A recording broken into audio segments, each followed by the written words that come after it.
technically this is a trade and we're just going back to neutral, but like the fact that we traded at all is in my advantage because so many players are like afraid to commit in those spots. Yeah. So like knowing the difference is super crucial. Speaking of Snake. Yep. Here we go. McBee versus Chuky. I love this song.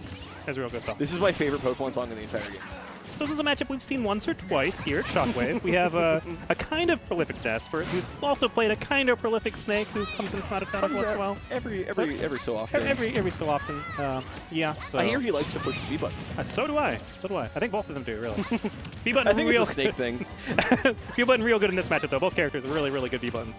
The interesting thing, of course, is the fact that Snake has to worry about Ness absorbing literally any of his explosions. Yes. So he has to be very, very careful about how he sets them up. That's super scary. It's almost like characters that have like hitboxes that can answer projectiles that they can just choose to keep out, like Revenge, Rebel's Guard, Absorb, like those sorts of things. Or F Smash. Why not F Smash? I didn't even think about that. Like, of course it's an explosion, but it's a smash attack. Yeah, anything. Good lord. And Ness will eat it all. He's a very hungry boy. He's hungry. He's growing. I think I need to pick up Ness. That's what I'm learning here today.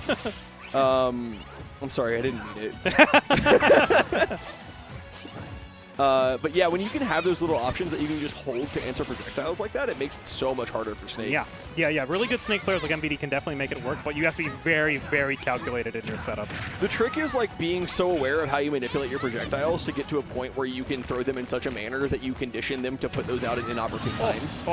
That's something that I did a lot with Pit and PM, was like shooting arrows in positions where you would get them to start doing certain behaviors, but not necessarily to hit. And I think that's something that Snake can do a lot once you start like dissecting these specific matchups versus these players. Totally, yeah, and that's something we see MBD do a lot versus Austin, is like set up situations where he can like absorb a grenade or absorb an up smash, but then MBD is waiting to do the like run in neutral or run in dash attack to get the punish. And then not only is the damage is back to neutral after that, which you think might not be a big deal, but they're in disadvantage. But then they're in disadvantage, which is really, really important. And it's really important to be like, well, I guess if I can't win this interaction, I need to get as much of it, like explicitly win it. I mean, you need to get as much off of it as you can. Yeah, just like that. Like he could have charged that up smash a little bit more, and it would have definitely hit him. Yeah, but he did it just because he explicitly wanted him to get the magnet out, and that's the kind of thing that he was definitely looking for. And that's super smart awareness. Yep, baiting the magnet, extremely important. I wonder why McBee is playing Snake and not Ryu. Is it a bad matchup? I believe he's playing more Snake in general. Okay. I don't know if he's dropping the character completely, but he is exploring other character avenues. I understand. Life is too short for dead matchups. A lot of damage off of the down throw tech chase. That's something I really like that I'm seeing up from McBee. In Brawl, you would see a lot of down throw tech chasings from Snake. A little bit more powerful. Does down air do in this game? Down air does like 20-ish, 20. Why is it frame 3? Because some characters need good options, okay? Like Did you know that Snake down air out of shield is almost twice as fast as grab out of shield? Correct. It is more than twice for some characters. That's true. For tether characters. That's like, true. Ivysaur grab. Now I'm more mad. Ivysaur grab out of shield is a frame 17 response. Compared to Snake's frame 6. Imagine being like, wow, my aerial's so unsafe that Ivysaur grabbed me out of shield.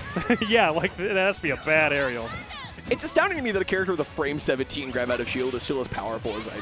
Oh yeah, I mean she has Nair out of shield. Nair out of shield is frame 10. And it's got a Razor Leaf just in general. Yeah, she's a zoning character, so she shouldn't really be in those situations where she needs to defend really with how much range she has. You know what I love is you can tell who did and didn't play PM by who calls Ivy a girl. That's true, yeah. Objectively, she should be. I mean, like, Ivysaur's a girl. That's just how it works. Like, what is it, 90% of Ivysaurs are girls? I think it's 50-50 like every starter. I don't think that's true. Really? Yeah, because that was the justification for PM Ivysaur being female, is that almost You know the lore better than me. Yeah, I was in... excuse me, I was in the dev team, so... I could actually shed some light on this. You're right, because you're an Ivysaur player. In every other language other than English, I believe, Ivysaur is voiced by a female. Oh! Female voice actors, yeah. All I know about Ivy's other voice actors is in Japanese she's Fushigi-san, and that's it. That's all I know. Okay, we are getting super far off track here. As much as I love to talk about PM, let's get back. As much as I like talking about Ivysaur. All right, going back to stadium. See, this is the kind of thing that happens to me when I see a Snake player. I just sort of like resign myself. This is a me problem that I need to work on. Ness up air is so good. Yeah, when I first saw that move, I was like, wow, they got rid of the headbutt. That's kind of crazy. It's really astounding that it's somehow better than Smash 4 up air. Like, that's... Because you can do, like, drag down, grab stuff with it now. It kills really safe. well. It it's kills safe just as as hard. hell. It's incredible. It's even better. Like, I didn't know that was possible. Ness is also a way more interesting character now, which I'm very thankful for. Yeah, he's a lot more dynamic. He's got a lot more cool stuff. I mean, even just like his aerials alone, not even talking about like magnet stall shenanigans, like double jump canceling. Watching Austin play is fascinating. Watching Austin play is like watching. I don't know if I want to call it a train wreck or like a jet show. It's something. Gonna go up for the down throw tech chase. Oh man, gets the read on the roll away, but he's about 44% off of that being true. Yeah, the Snake will get those guaranteed kills off the down throw at high percent. Gonna be setting up for grenades and explosions. That's such a strange interaction. The fact that the knockdown time changes based on your percent. Something about that just feels weird to me. It doesn't. It's odd. I played enough different games that like. That's the kind of thing that you're just like sort of right off. It's like it's a thing. Yeah, it's a thing. That's a thing you respect. You understand. That's how it works. It's just like the added not being able to shield grab for the first 4 frames after shield stuff. It's like okay, that's just a rule. One thing I do really want to draw attention to, because I think it's interesting, is like the way that Ness sort of dictates the way that Snake plays in this matchup by like making him not be able to control spaces efficiently with grenades. Like you see, like Snake's grenade play is one of the things that I think that makes him an incredibly strong character. Yep.